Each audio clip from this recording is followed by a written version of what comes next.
Hello everyone. ஒரு முக்கியமான சமூக விழிப்புணர்வு பதிவு. எந்த ஒரு தனிநபரையும் ஒரு சாதாரண மக்கள் குடிமக்கள் வந்து ஒரு குழுவாகவோ அல்லது தனியாக ஒரு ஆளாவோ ஏதோ ஒரு சோர்ஸ் மூலம், அது என்ன சோர்ஸ் வேணாலும் இருக்கலாம், சரிங்களா? ட்ரேஸ் பண்ணுறதோ அல்ல ஹேக் பண்ணுறதோ கண்காணிக்கிறதோ இது வந்து சட்டப்பூர்வமாக குற்றம். சைபர் கிரைம் நடவடிக்கை தான் இது கண்டிப்பாக.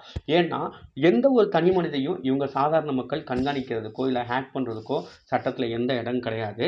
ஒருவேளை அந்த நபர் வந்து ஒரு சமூக விரோதி இல்லை தேச துரோகி சட்டத்துக்கு புறம்பாக இருந்தாங்கன்னா அதுக்கு வந்து பார்த்திங்கன்னா மினிஸ்ட்ரி ஆஃப் ஹோம் அஃபேர்ஸ் இருக்காங்க.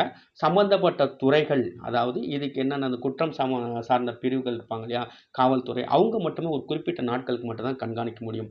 இவங்க பல வருடங்களாக கண்காணிக்கிறாங்க அப்படின்னா என்னென்ன மாதிரி காரணங்கள் இருக்கலாம் அப்படின்னு சொல்லிட்டு ஒரு புத்தகம், உங்களுக்கு தெரிஞ்ச புத்தகம் தான், நான் நிறையா பேருக்கு சொல்லியிருக்கேன். How to have a beautiful mind அப்படின்றதுல எந்த ஒரு பிரச்சனைக்கும் பல்வேறு காரியங்கள் என்னென்ன மாதிரி கோணத்தில் இது வந்து குற்றங்கள் நடக்கும், என்ன மாதிரி பிரச்சனைகள் இருக்குது, என்ன மாதிரி டிஃப்ரெண்ட் ஆங்கிளில் இருக்கும் அப்படின்னா, ஃபஸ்ட்டு வந்து பார்த்திங்கன்னா அந்த பர்சன் வந்து ஒரு ரிசோர்ஸ்ஃபுல் பர்சனாக இருக்கலாம், நிறைய கான்டாக்ட்ஸ் இருக்கலாம். அந்த கான்டாக்ட்ஸ் வந்து அவங்களோட தொடர்புடைய ஃபினான்ஸு, ரியல் எஸ்டேட்டு, இல்லை அது வங்கி சார்ந்த நிறுவனங்கள், டிஜிட்டல் மார்க்கெட்டிங், எங்கெங்கெல்லாம் லீடு மார்க்கெட்டிங் இன்றைக்கி எல்லா இடத்துலையும் பேக் போன். ஸோ அந்த மார்க்கெட்டிங்க்கு இவங்களுக்கு கான்டாக்ட்ஸ் யூஸ் பண்ணலாம். அப்படி இல்லைன்னா டேட்டா பேஸ் சப்ளை பண்ணக்கூடிய நிறுவனங்களோட இவங்களுக்கு தொடர்பு இருந்து ஒரு குழுவாக சேர்ந்துட்டு கூட அந்த கான்டாக்ட்ஸ்லாம் இவங்க சேல் பண்ணலாம். ஸோ மூணாவது விஷயம், தனிப்பட்ட காழ்ப்புணர்ச்சி, பொறாமை, இவரு மேலே இவங்க குடும்பத்தில் உள்ள முன்பகை, இடம் சம்பந்தமான பிரச்சனை இருந்துச்சு அப்படின்னா இவங்கள வீட்டில் உள்ளவங்களை பயன்படுத்தி கொண்டு இவரை வந்து ஒழிக்கிறதுக்கு வந்து பிரச்சனை இருக்கலாம். ஸோ இந்த மாதிரி பல்வேறு காரணங்கள் இருந்தும் நம்ம வந்து முறையாக நம்ம சைபர் கிரைமில் கம்ப்ளைண்ட் பண்ணியும் அதை வந்து ஃபார்மேட் அடித்து ரீசெட் பண்ணியும் பண்ணுறாங்க அப்படின்னா முறைப்படி நம்ம வந்து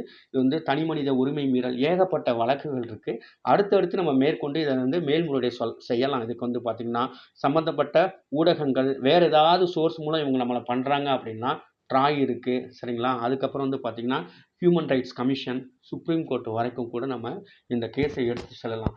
ஏன்னா இங்கே வந்து மனித உரிமைகள் மீறல்ன்றதில் நம்ம அங்கே போகலாம். இது வந்து அடிப்படை உரிமைகள் மீறல்லே வந்துடும். நம்ம இன்னொருத்தோட பேசும் பொழுது இவங்க கண்காணிக்கிறதுக்கு எந்த நியாயம் கிடையாது. நம்ம சாதாரண மனிதர் கண்காணிக்க கூடாது. ஸோ ஒரு விழிப்புணர்வுக்காக தான் இதை சொல்கிறேன். Thank you so much.